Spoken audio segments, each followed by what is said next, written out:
Warangal parliament ఎన్నికల భాగంగా ఇక్కడ వరంగల్ జిల్లా వ్యాప్తంగా ప్రజలు తమ ఓటు హక్కును వినియోగించుకుంటున్నారు. ఇప్పటికీ వరంగల్ పార్లమెంటు సంబంధించి గన్పూర్లో 47% పోలింగ్ జరిగింది. అదేవిధంగా పర్కాల్లో 45%, అదేవిధంగా పాలకుర్తిలో 46%, వరంగల్ ఈస్ట్ వెస్ట్లో 32%, అదేవిధంగా వర్ధనపేటలో 41%, భూపాలపల్లిలో 45% పోలింగ్ జరిగింది. ఇప్పటికే ప్రజలు తమ పెద్ద ఎత్తున వచ్చి తమ ఓటు హక్కును వినియోగించుకోవడం జరుగుతుంది. ఇదే విధంగా ఇక్కడ ఇప్పుడు ప్రజెంట్ ఇప్పుడున్న సమయానికి 40 డిగ్రీల ఉష్ణోగ్రత ఉండడం కారణంగా ప్రజలు కొద్దిగా వచ్చి తమ ఓటు హక్కును వినియోగిస్తున్నారు. దానికి సంబంధించి ప్రభుత్వం ఇప్పటికే టెంట్లను ఏర్పాటు చేయడం జరిగింది. ఒకవైపు వైద్య సిబ్బందిని కూడా ఏర్పాటు చేయడం జరిగింది. పోలీస్ పహారా మధ్యలో ఓటు హక్కు ప్రశాంతంగా జరుగుతుంది. కొన్ని చోట్ల ఈవీఎంలు మొరాయించినా కూడా దాన్ని మన వెంటనే పరిష్కరించి మళ్ళీ అక్కడ ఓటింగ్ అనేది జరిపిస్తున్నారు.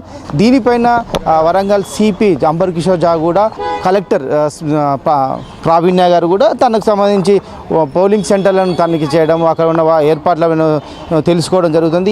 ఇందులో భాగంగా యువత కూడా తమ ఓటు హక్కును వినియోగించుకోవడానికి పెద్ద సంఖ్యలో ఉన్నారు. ఇప్పుడు మన దగ్గర కొంతమంది యువత తమ ఓటు హక్కును వినియోగించుకున్న వ్యక్తులు ఉన్నారు. తనను అడుగు తెలుసుకుందాం. బాబు చెప్పండి, ఎక్కడ మీది? ఇప్పుడు మీకు ఇది ఫస్ట్ టైం రావడం జరిగింది కదా? చాలా హ్యాపీగా ఉందండి ఓటు హక్కును వినియోగించుకోవడము. మాది ఇక్కడ కుమారపల్లి లోకల్. చాలా హ్యాపీగా ఉంది. అంటే ఇప్పుడు మీకు ఏ విధమైన అంటే యువతకు ఏ విధమైన నాయకుడిని ఎంచుకుంటే బాగుంటుందని మీరు అనుకుంటున్నారు?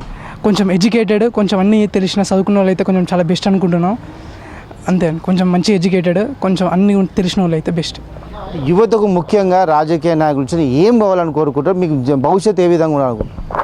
మాకు కొంచెము డెవలప్మెంట్ కావాలండి. కొంచెం జాబ్స్ పరంగా, దాని పరంగా కొంచెం డెవలప్మెంట్. ఈ సిటీస్ కొంచెం రూరల్ ఏరియాస్ కొంచెం డెవలప్ అయితే బాగుంటుంది కోరుకుంటారు.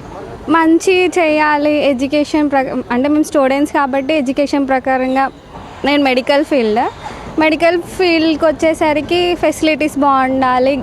గవర్నమెంట్ జాబ్స్ మెడికల్ వాళ్ళకి తక్కువ ఉన్నాయి. మెడికల్ ఫీల్డ్లో లేవు గవర్నమెంట్ జాబ్స్, అవి రావాలి.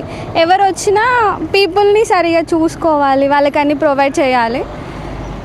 అంటే ఏమైందంటే అన్ని స్కీమ్స్ పెడుతున్నారు కానీ అందరికి అందుతున్నాయో లేదో ఎవరు చూడట్లేదు. ఫస్ట్ చేస్తున్నారు, తర్వాత ప్రొవైడ్ చేస్తున్నారు, అది ఎవరు పట్టించుకోవట్లేదు, చెక్ చేయట్లేదు.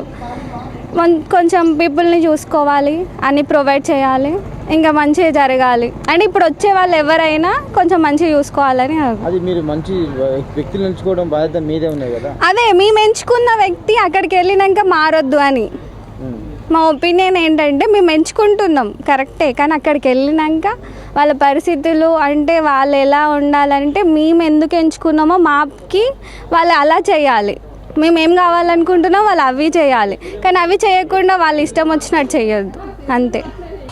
ఇది వరంగల్ పార్లమెంటు పరిధిలో ఉన్న ప్రజలందరూ కూడా తమ ఓటు హక్కును వినియోగించుకోవడానికి ఇప్పటికీ మన కలెక్టర్ ప్రావీణ్య గారు కొన్ని వివిధ రకాల ప్రచార ద్వారా, ఎలక్ట్రానిక్ మాధ్యమాల ద్వారా ప్రజలకు ఓటు హక్కుపై అవగాహన సదస్సును కల్పించారు.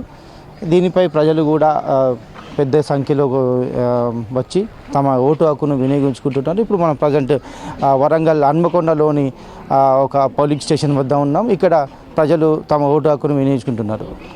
వీడియో జర్నలిస్ట్ నయంతో దిలీప్, KTimes TV, వరంగల్.